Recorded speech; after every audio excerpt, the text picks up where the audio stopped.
ஈசாக் என்றால் சிரிப்பு என்று அர்த்தம். பாருங்க, அவங்க அப்பாவே சிரிக்கிறாரு, அம்மாவும் சிரிக்கிறாங்க.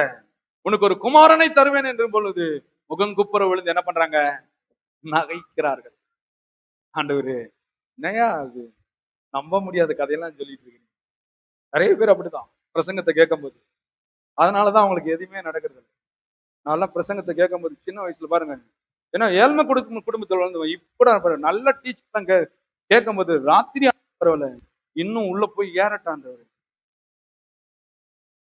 நான் சாகும்போது பாருங்க, ஒரு பிறக்கும் போது ஏழைய பிறந்தேன், சாகும்போது ஏழைய பிறக்க மறுக்கிறேன் இயேசுவின் நாமத்தில். நான் பட்ட கஷ்டத்தை என் பிள்ளைங்க படக்கூடாது. நல்ல தகப்பன் தன் பிள்ளைகளுக்கு ஆஸ்திகளை.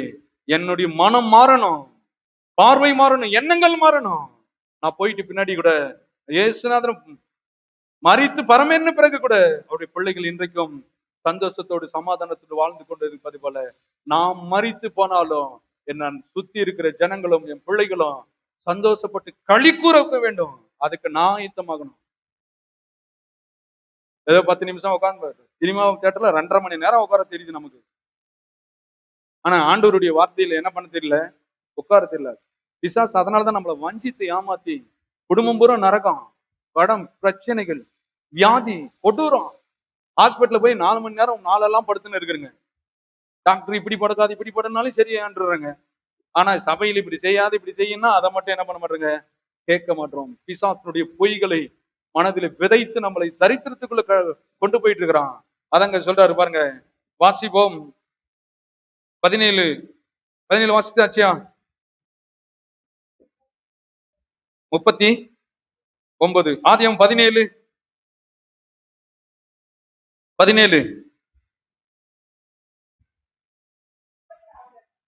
அப்பொழுது ஆபிரகாம் முகம் குப்புற விழுந்து நகைத்து 100 வயதானவனுக்கு பிள்ளை பிறக்குமோ, 90 வயதான சாராளுக்கு பிள்ளை பெறுவாளோ என் தன் இருதயத்திலே சொல்லி கொண்டான்.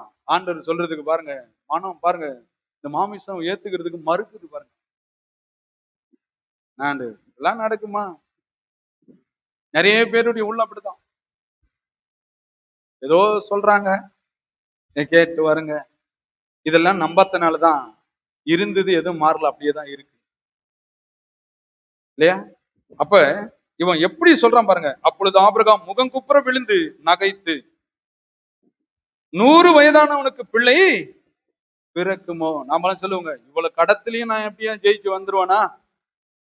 நீங்க பிரசங்கம் பண்றீங்க,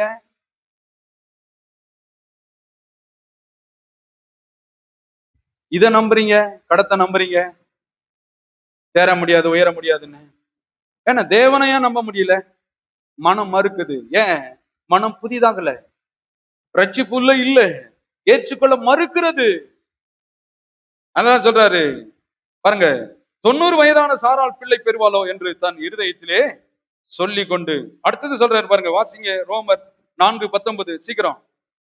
ரோமர்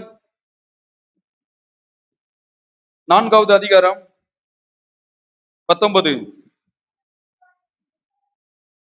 அவன் விசுவாசத்திலே, சரீரம் பலவீனமா இருக்குது, ஆனா இருதயத்துல விசுவாசத்துல எப்படி இல்ல? எல்லாம் சொல்லுங்க.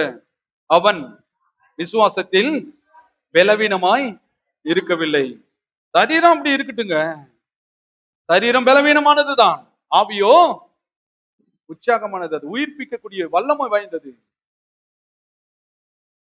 மறுபடியும் பிறந்த ஆவியை பெற்றிருக்கிறவன் யாருமே, உண்மையிலேயே சொல்றேன், நான் ஏழை, தரித்திரன், தோல்வியில் இருக்கிறேன், கடனில் இருக்கிறேன் பேசவே மாட்டான். அவன் பேசுறதெல்லாம் எப்படி இருக்குன்னு தெரியுமா? இன்னைக்கு இருக்கிறேன், ஆனா நான் அதை பார்க்கல, அதை பேசல, என் மனம் மறுக்குது, அதை நாளைக்கு ஜெயிப்பேன். அதான் சொல்றாருங்க, வாசிங்க.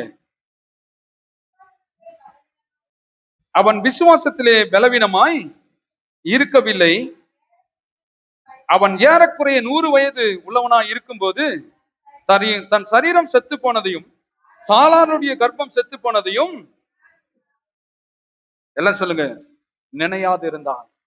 இன்னொரு பைபிள் சொல்லுது, என்னது இருந்தா நான் அதை பத்தி அவனுக்கு ஒரு சிந்தனையே வரலையா. பரவாயில்ல, வயசை நான் பெருசா பார்க்கல, என் பொண்டாட்டி வயசா பார்க்கல, வயசாயிடுச்சுன்றத பார்க்கல. கர்த்தர் சொல்லுவதை நான் பெரிதா என்ன பண்றேன், நம்புறேன், மதிக்கிறேன். எத்தனை பேர் அப்படி மதிக்க போறீங்க? அப்படி இருந்தா மட்டும்தான் நீங்க உண்மையில இயேசுவை ஏத்துக்கிறதுக்கு ஒரு அர்த்தம் இருக்கும், உயர்வு இருக்கும். இருக்கிறதவே நினைச்சிட்டு இருக்கிறதுக்கு சபைக்கு வர தேவையே கிடையாது, இல்லையா? எல்லாம் சொல்லுங்க. சரீரம் செத்து போனதை, கர்ப்பம் செத்து போனதை எண்ணாது இருந்தான். துளி அளவு கூட மனசுல அதை பெருசா நினைச்சு பேசக்கூடாது.